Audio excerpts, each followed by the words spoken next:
Sudah sejak lama, Nigeria dilanda konflik berkepanjangan antara dua kelompok yakni petani dan penggembala. Konflik ini sendiri tidak muncul tiba-tiba, melainkan tumbuh perlahan dari banyaknya faktor, mulai dari perubahan iklim, perebutan sumber daya, hingga buruknya kebijakan pemerintah. Seperti yang diketahui, hidup para petani di Nigeria sangat bergantung dari hasil panen, entah itu jagung atau lainnya. Sedangkan para penggembala yang kebanyakan berasal dari suku Fulani yang dikenal sebagai penggembala nomaden atau semi-nomaden hidup dari ternak mereka, terutama sapi. Nah, kedua kelompok ini memiliki kebutuhan yang berbeda namun bergantung pada sumber daya yang sama, yaitu tanah dan juga air.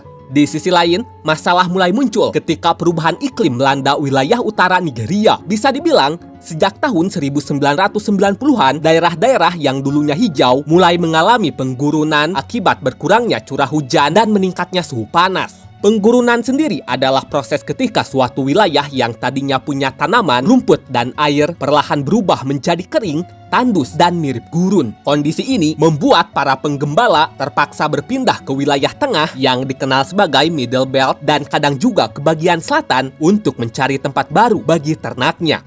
Masalahnya, ketika para penggembala pindah dalam jumlah lebih besar dari biasanya, barulah mereka sadar bahwa banyak jalur penggembala yang sejak dulu dipakai ternyata sudah berubah jadi permukiman dan juga ladang. Ini sebenarnya sudah terjadi sejak tahun 70 sampai 80-an ketika penduduk bertambah dan lahan pertanian semakin luas, tapi dampak perubahannya tidak terasa separah ketika perubahan iklim memaksa perpindahan secara besar-besaran. Jadi, ketika ternak para penggembala melintasi wilayah para petani, tanaman para petani sering rusak, dan rusaknya juga bukan sekedar terinjak sedikit, tapi benar-benar habis. Karena sapi akan makan daun, batang, bahkan biji tanaman. Selain itu, jumlah sapi bisa puluhan sampai ratusan, jadi sekali lewat saja, kebun bisa hancur. Dari sinilah perselisihan kecil berkembang menjadi pertikaian besar, apalagi batas-batas tanah di desa-desa seringkali tidak jelas. Bisa dibilang tidak ada pagar, tidak ada pelang, dan kadang sulit membedakan mana lahan kosong, mana kebun, terutama kalau dilihat dari jarak jauh. Kemudian, masalah ini diperparah oleh ketidakjelasan pemerintah atas hak tanah dan lemahnya sistem pengelolaan lahan.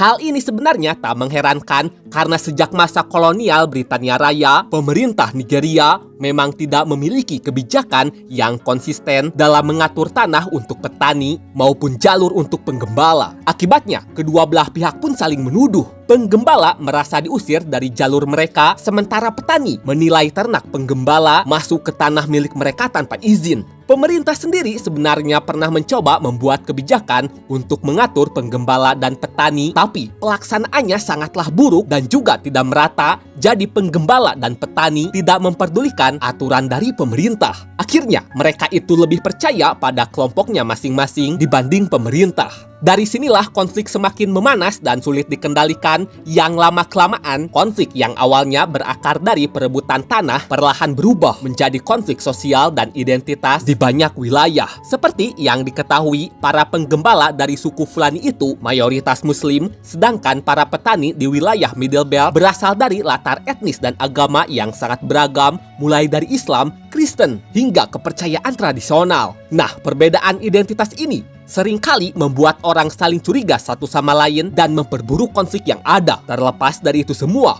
puncak ketegangan terbesar terjadi sekitar tahun 2014 hingga 2018 ketika perpindahan penggembala meningkat sangat drastis. Lalu desa-desa jadi sasaran serangan balasan dan kelompok bersenjata mulai ikut campur. Dampak dari konflik ini sangatlah besar karena cakupannya juga sangatlah luas. Ya, meskipun angka pastinya sulit dipastikan karena banyak wilayah sulit dijangkau, laporan dari berbagai lembaga menjelaskan bahwa sejak 2016, lebih dari 60.000 orang telah tewas dan ratusan ribu lainnya harus mengungsi. Selain itu, banyak desa dibakar dan ladang dihancurkan yang membuat krisis pangan tak bisa dihindari. Di sisi lain, hingga detik ini, pemerintah Nigeria belum bisa mengatasi konflik antara petani dan penggembala, bukan hanya karena masalahnya yang rumit, tapi karena akar masalahnya menyangkut lingkungan, tanah, identitas, kepercayaan, dan kebijakan negara yang sangat buruk.